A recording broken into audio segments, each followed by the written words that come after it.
So I'm about ready to go direct, and I send this email, and this is my favorite email. I've got it saved. Maybe I can send it to you. It said, "Hey, I'm going direct.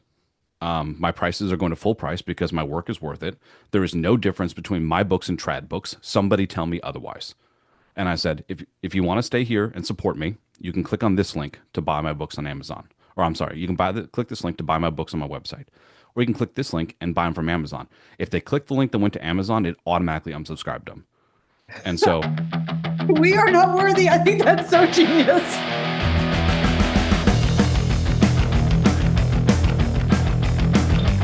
Hello, everyone. I'm here today with David Viergutz, who is my latest fascination on the internet because he's got something called Scare Mail and he writes horror and he's innovative. So, those are the three things that I am so drawn to in my pursuit right now. So, David, let's talk about how you're all over the place right now.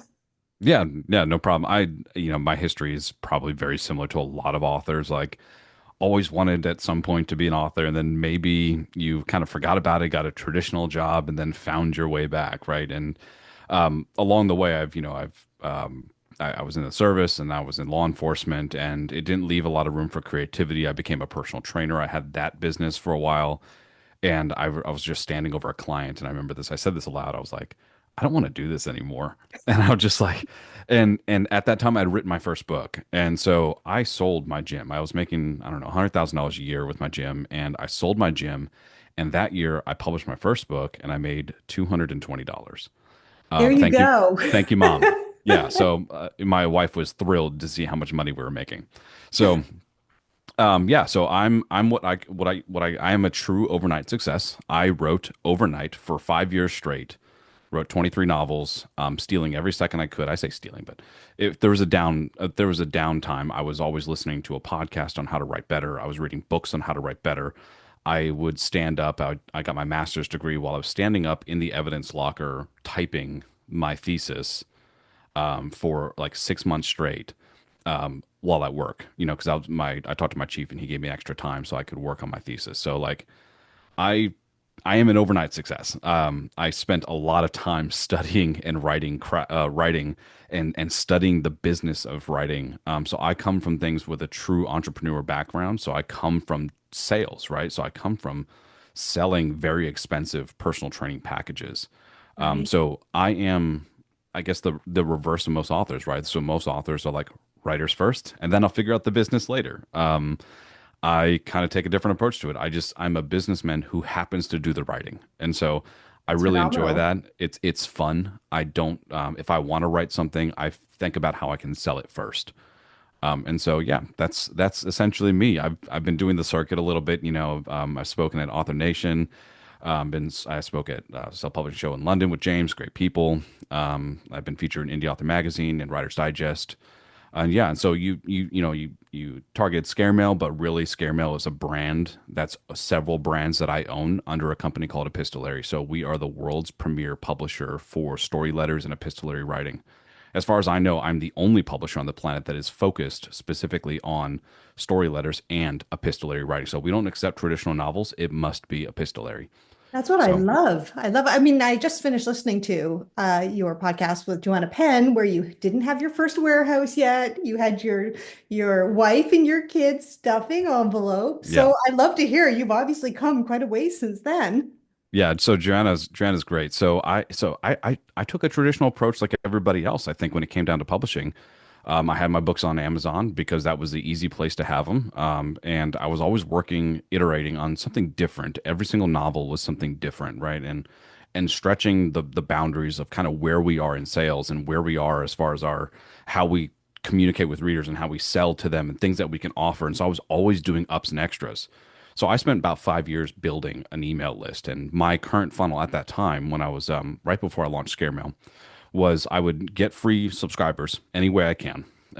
Everything was focused on that subscriber. I did not care about sales. I cared about the subscriber. And so I spent 5 years building that list, and I spent $100,000, I think, to build that list. 30,000 readers across, and these were cold. This was a cold list, What and does that was a cold mix. list mean? Cold. So like it was a list that as people come on and then they disengage and they stop engaging or whatever, they stop clicking on stuff, then you call the you call the herd, you call the list, you get This rid of is them. something I need to do. Yes. Yeah. So if they're not Okay. doing anything, you send them a series of emails like, what the hell are you doing? Like, why aren't you clicking my stuff? Why aren't you reading my stuff? Like, do you want to be here still?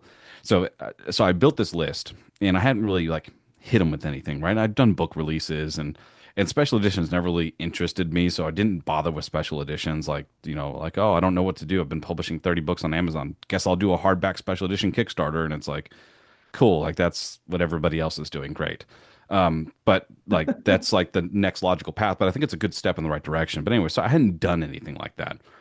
And so I'd called this list and I had this idea for Scare Mail, and this is where Joanna Pan about shit a brick. So she, I told her, I said, when I went direct, and so this is like, I'm all in on Amazon, KU, blah, blah, blah, this game.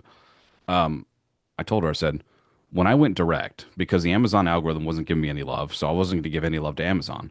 I was like, well, I might as well just be on my own. If it's going to be this hard for me to make sales, I might as well just sell it myself. And look, I can price my books at full price, and I don't have to worry about Amazon taking a big chunk of it and for no visibility at Yeah. all.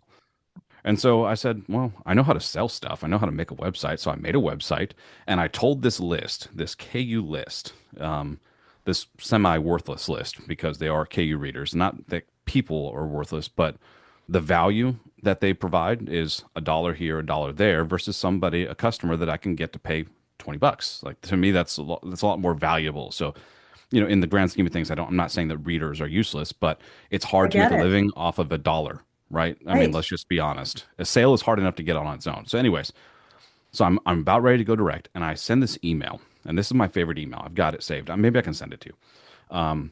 It said, "Hey, I'm going direct. My prices are going to full price because my work is worth it. There is no difference between my books and trad books. Somebody tell me otherwise." And I said, if you want to stay here and support me, you can click on this link to buy my books on Amazon. Or I'm sorry, you can click this link to buy my books on my website. Or you can click this link and buy them from Amazon. If they click the link that went to Amazon, it automatically unsubscribed them. And so, We are not worthy. I think that's so genius. yeah. You are And the so, bravest man, the bravest author I've ever met. yeah. And so, well, and the point is standing up for the work that we put in, right? We in the indie More of us community need to do that. understand that there is value behind our books. There's no reason that a trad publisher can publish a book for $15 for an ebook. And we say, well, and ask this question, especially some people that are in our circuit, right? There's some folks that are like on stages. I've asked them, said, why can trad publishers publish at $15 for an ebook? And they said, because they're trad. I said, so we're making excuses for the traditional publishers charging a livable amount on a book that we spent 6 months on, thousands of dollars in production. They can charge full price. Who decided that the ebook was only worth $3.99? Who? I want to know that person because in my mind, I put the exact same efforts as a trad publisher does, maybe even more. We and because there's no one to do the job for us, and so we know that that manuscript it's on us once we release it. So what I found was there is a reason that traditional publishers can and will price a book at $14.99 for an ebook. And that's because that trad publisher has built up a brand around the author itself so that no matter what they put out, they can charge that price. It's not because that, oh, they've got to feed all these different mouths. And so it doesn't matter how many mouths they have to feed down the line of the production line for these books. Because that has no effect on the price. You could raise the price to infinity and it doesn't matter how many mouths you feed if somebody's not going to make a purchase.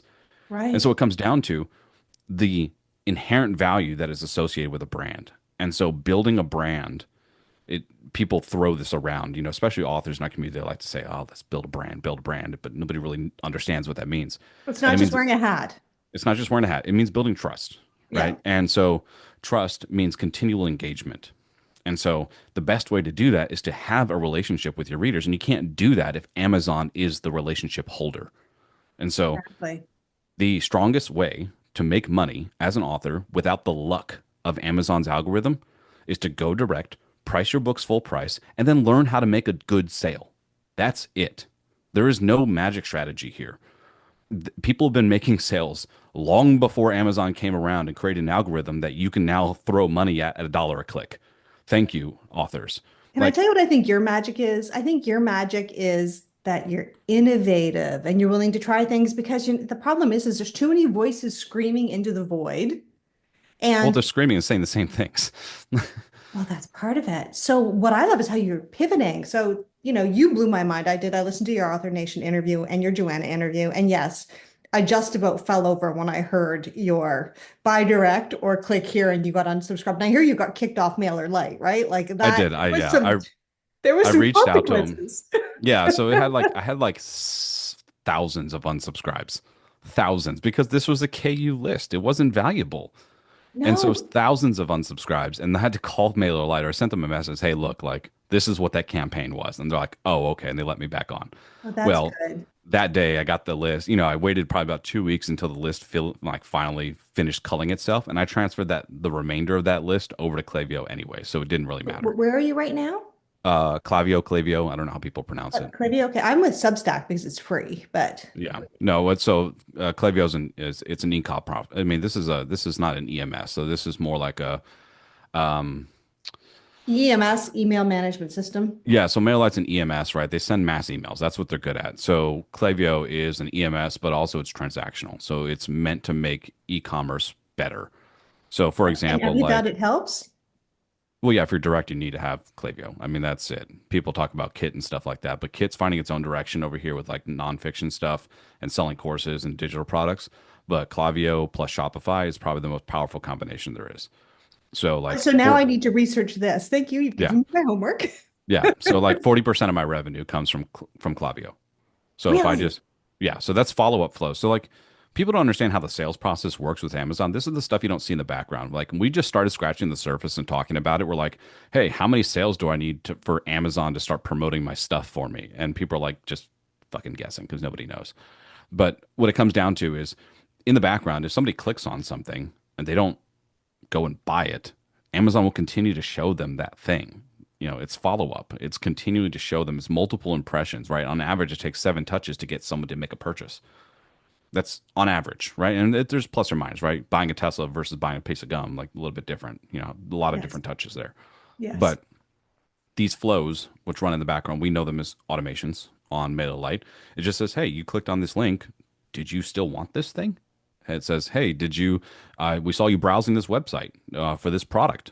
By the way, I've got a little discount for you if you want to grab it. You know, like that's what these are. These are things that run in the background that make money for you. And it's continual follow up, right? So this is an interesting one. So things like the power of Klaviyo, and this is like where I really put things at the top for Klaviyo is I make $100,000 a year off of a single flow, an email flow. And all it does is remind people that I have other products for sale after they make a purchase. So this is selling back to my current subscribers or current customers So after they have most of your first buy customers, where do they come from? Like, how did you hook that customer with the first sale? Is it usually your scare mail, a book? Like, both. So yeah, so like um typically right now because it's what makes the money for me is like scare mail and my story letters, right? That makes the most money, so it makes the most sense for me to continue to sell that. But I still sell $100,000 a year in books. I just don't that's advertise them phenomenal. as much. And Yeah, direct. You sell that yeah, direct. yeah, from my warehouse. Yeah, so we ship books and ebooks and audiobooks from my warehouse, but digital. But yeah, That's phenomenal. So, yeah. So David, sure. so you've chosen that way. Can I touch on you did have a podcast and Hmm. you were posting your short stories on YouTube, which I think you Hmm. mentioned in one of your podcasts also made you some money. Yeah. I'd like to So touch on why those don't seem to be as active anymore. And yeah, yeah, talk just to a me. bit of a different strategy, right? So when I was direct, it's also about like remember the multiple touches, right? Staying top of mind. I Yep. know that we are all in this like a rising tide lifts all boats. Like that's a great mentality. So we don't like terrorize each other and jump all over each other like we did in personal training when I was a personal trainer. Like we do everything to steal a client, right? Like you badmouth other people. Like it was bad. I didn't want to be there because of it. Like that's not how good business is done, but it is how a lot of business is done. All right. So, in this case, like we're not clamoring for that author, for that reader's, um, uh, uh, we're not clamoring for that reader, like that reader's mine and not yours, right? Readers are consumers, and so they run through the thing that they are consuming very quickly. The issue is in that moment when you're spending X amount of dollars per day for attention towards a thing, we need to snatch that sale up better than the person who's also trying to advertise that same thing. Otherwise, you're out the $20 today. Meanwhile, they made money that day. So we are in competition with each other, but not in the ways that we think, right? We don't have competing products. We have competing values. We have competing bids for attention, is what it is. So, yeah. So it's important to remember, like right now, if I have a better product page than you, but we have very similar books that a reader is going to enjoy, if my product page converts better than yours does in that moment, then I won that competition. I won that attention from that reader. You have to work harder to go get their attention later. So yeah, we are in competition with each other, but not in the way that we think. Yes, that makes sense. Yeah. So anyways, so I was always looking for innovative ways to continue to have that attention be top of mind for the reader. And one of them was like multiple monetization is how I had it. So basically, I gave up a lot of creative control in ways that I was okay with. I set boundaries around it, but basically, I set up a subscription, and different tiers could vote on aspects of short stories that I would write once per month. And I'd write these short stories once per month. And if you had a higher tier, your vote would veto out somebody else's vote who also voted. So you could vote on character, location, monsters, haunts, everything. And this is happening in your email? Like, where is this happening? Yeah, so this was on a subscription platform, and then I eventually moved it over to my own store on Shopify. So Shopify hosted my own subscription. Yeah. So what was the subscription platform originally? I'd prefer not to talk about them. I support. I'm not really a platform that I really support right now. So that's a different story. Okay, as long as If it's you, not Substack. Is it Substack? no, no, no, no, Okay. no, not Substack. No. Just because this is where I live right now, No, no, you're fine. I have to move. Well, and it's nothing against the functionality of the platform. Let's just put it that way. So Okay. the platform functioned great, but it's also around the mindset of like, well, why would I still continue to push somebody else to some other platform anyways if I'm direct? So it made more sense to just build it on my own website, and I did. So I had this thing, right? I could create a short story, and I was making about $1,500 a month to create a short story from my reader list. Yeah, and then I would take that short story bundle and bundle it up into six different into an anthology of six different stories. And I would take that anthology and then I'd sell that back as a book to that same list. That's And genius. So you're reusing your content, right? of Which is course, what yeah, I'm always trying to do, right? With yeah. short stories. But readers are invested in the short stories, right? They're invested because they voted on their favorite aunt is the bad guy. Their childhood home location is there. That's where it's taking place or whatever. How And big then was we would that email list? Like, how were you able to, so you were making 1,500 a month, and how about many? 300 people. That's it. That's not a Yeah. huge list, but man, it's obviously a strong functional list. Well, yeah. I mean, that wasn't my whole list. That was just the people who signed up for the subscription. So yeah, so like that was just who had signed up, and like my tiers were anywhere from they started at $15 and they went all the way to 45. And so yeah, that was that list. And so then I would just take that and I would go pay a new voice, someone who had not really done much audio before, convert it into audio and put it up on YouTube for free. And yeah, I made AdSense off of that. So altogether, between the books, between the ebooks that I'd take the ebook from the anthology, I'd sell that. I'd put that everywhere. I'd sell that on my website. I'd sell the print books back to the rest of the list who wasn't interested in the subscription, so they'd buy the print editions. And these are like six stories for $14.99. Like this is premium priced, right? Because it's a premium Genius. product. Because I know Yeah. collections are hard to sell. I mean, everybody will say, usually more like with novels, collections are a far harder sell, but Yeah. So what we would sell is to people who are like, I don't want to be in this story, but I love the fact that somebody else on this reader list is part of the story, you know? And right. so they'd buy it for that reason. Right. I love that. Oh my Yeah. God. As I'm listening, because I don't know, once again, I know more about you than you know about me because I'm the author here. So, but No, yeah, no. short stories is my thing right now. I'm trying to expand into novels because short stories have not managed to. I mean, I probably make just over $1,000 a year on my short stories, which, as you know, isn't going to pay the mortgage. But Right. I love the short stories and I have a fairly engaged following. And I do a free short story list every month where I let people know where there's no fee paying calls. Why? And that's sort of what I'm known for. And then I do my research because I've got a journalism background and I let people know what I've found out. And I talk to the editors and publishers. So that's Hmm. sort of what I do, but I don't monetize that, which I think might be kicking me in the ass a bit because it's a lot of time. And then I Yeah, read I don't know many people who made a lot of money off of free shit. you, David, like it sounds simple, but you're right. You don't make a lot of money off free shit. And it's nice to be doing things, you think you're helping the community, but eventually you've got to Yeah, I mean, and buy a it's new never. truck. Yeah, and a lot of it too is come down to is that in in our eyes we don't see value the same thing as a reader, right? So in our eyes we look at how many words did I put into this? How much time did I put into this? How much editing did I put into this? A reader's looking at it saying, how's this going to make me feel? Right. Right. Like Solve the people will problem. pay anything to feel something. You can quote me on that. That's my favorite quote. That's my quote. I think I coined it. I think it's me. I hope it is. But people will pay anything to feel something. And so if you can make a person feel something, or at least let them know that they're going to feel a certain way by the end of whatever you have to sell, you can charge anything for that. Like, Love that. I mean, it doesn't matter if it's a short story, right? So, and then you think about the content in the medium. Like, if you've got a short story, is it going to perform better in audio or is it going to do better in a short story? Probably audio, right? Audio has inherently more value than to somebody who's an audio listener than an ebook was, right? But if they're primarily a reader and they're like, just punch me in the gut right now while I'm on my way to work and I've only got 6 minutes on the subway, can I read something that's going to make me feel something for the rest of the day? And then boom, like you've got that what that reader was specifically looking for. And then Right. at that point, it's just a matter of finding a way to convey that price value to them in a way that makes sense, right? So moving away from commodities, right? Right now, we're kind of like in this weird commodity empire where it's like you don't really need a book, but people are kind of like, well, there's one right there. Let me grab that one. That looks interesting enough, right? We're in an attention economy where we basically have to stop the scroll to get somebody to buy right then and there. We Right. It's basically have true. the same process that somebody goes through to buy a pack of gum while standing in line. Not, obviously our books are different than a pack of gum, but the mental process of what it takes to make a purchase is exactly the same because nobody's going through the process of like the what it takes to go purchase a Tesla.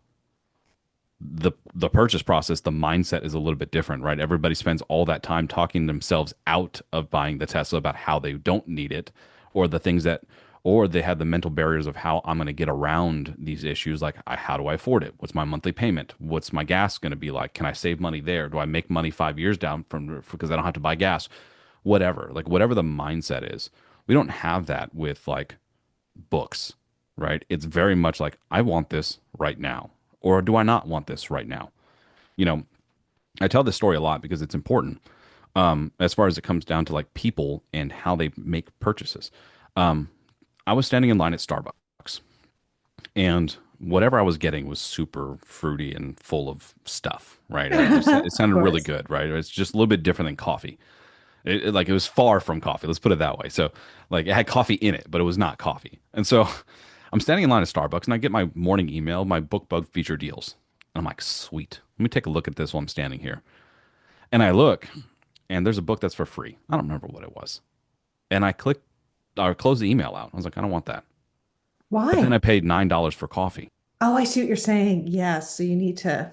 Nobody is price shopping books, but price shoppers. And is that the customer you want when you're selling something that has inherently more value than a dollar? Do you want that person? And the answer is no, you Right. don't. You have to find 9 times the customers. I paid $9 for a coffee, I know but it's I said ridiculous, no to but a we free do it. book. But I I said no know. to a free book. See what Right. I'm saying? Yes. I So hear it you. wasn't the price. Nobody's price shopping books. Nobody's like, you know what, this book, this looks really good, but it's $4.99. If it was $3.99, I would have bought it.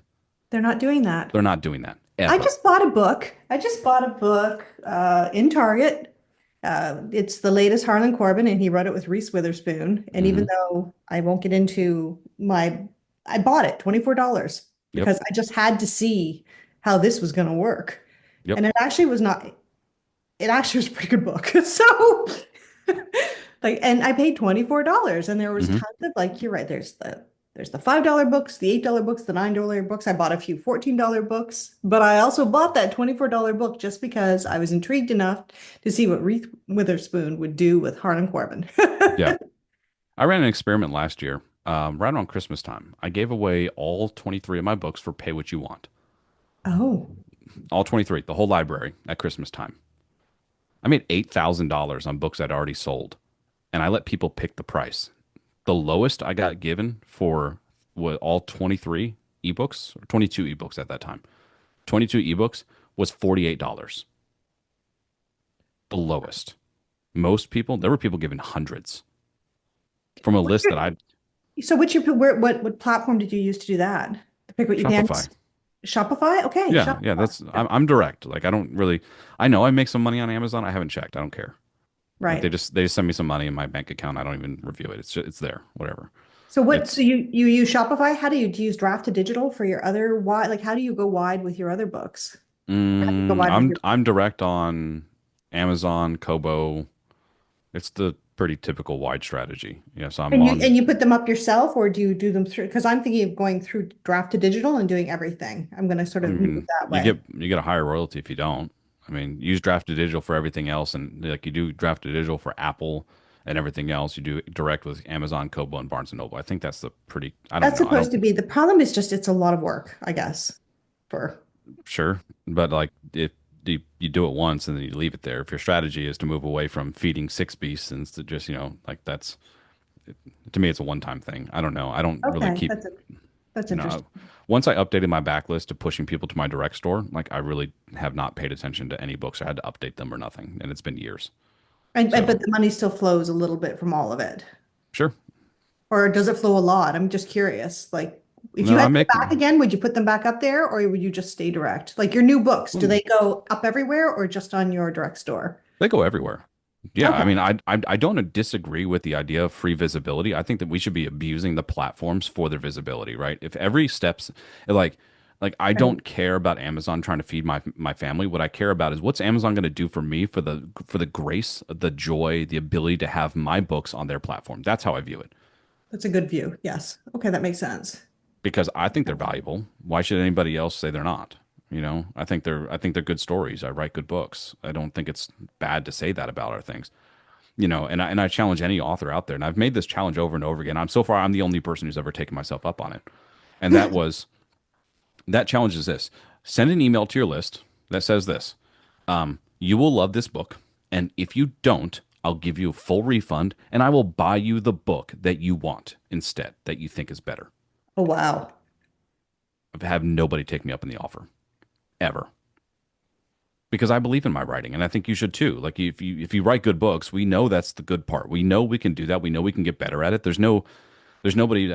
I mean, sure, there's like structural things like your first book is not as good as your 23rd book. That's fine, but that's a skill that you just get over time, and you start seeing, the reactions from readers and stuff like that as your writing gets better over time. That's just natural, right? That's the easy part is getting better at writing because we do it so quickly and we're so invested in it. It's so much fun, right? So that we do that very well. The part that we don't do well is selling it. And so it's like it's really easy then to why should we not stand behind our writing and have the most powerful offer there is? Like imagine if Tesla said, if you don't love a Tesla, send it back and we'll buy you a Toyota, whatever the hell you want. We can do it because it's so low value, right? It's $20 here, $20 there. But That's imagine the true. statement you're making to a customer. Here's how much I believe in my books. Instead of, hey, buy this book for 99 cents. What is that message we're sending to somebody? We have no value. Oh my We have God. no So value. I think this is a good place to leave this interview Sure. is on this extremely important notion that we have to value ourselves. So David, tell people where they can find you. Yeah, I'm centrally located. You can find me at epistolary.com. That's it.